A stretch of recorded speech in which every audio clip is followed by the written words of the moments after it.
Құдай бұйырса Хан Шатырдың ішіне кірдік. Құдайға шүкір. Вообще кәдімгідей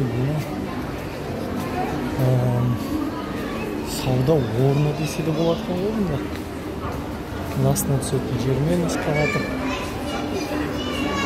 Содан кейін бар. Ортасы сауда бутиктар бар екен.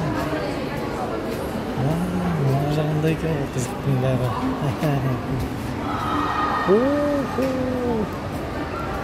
Мынандай аттракцион бар екен, аттракцион. Төбесі мынандай екен, машалла. Биік қандай күшті.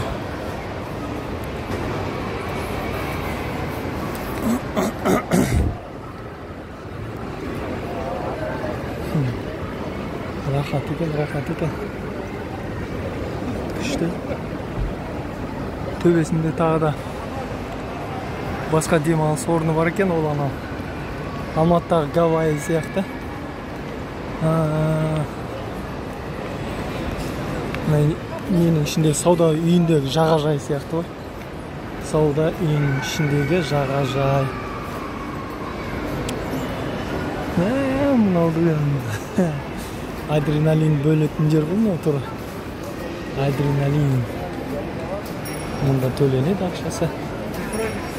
Мына жақта былай қарай жоқ. Қазір екінші, үшінші, төртінші этаждарына жоғары қарай шығамыз. Қабаттарына былай бұйырса. Барлық жақтарда нелер бар, сауда үйлері бар.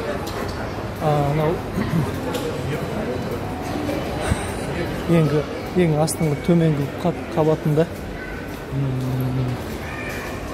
Магнум сияқты супермаркет, гипермаркеттары бар астында. Мына жақта несі бар екен әнеки.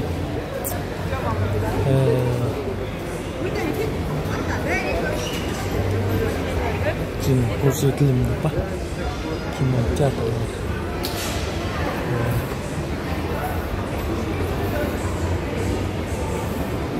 Екінші табатын көрейік. LED display. Рахат. Жақсы жерлер екен.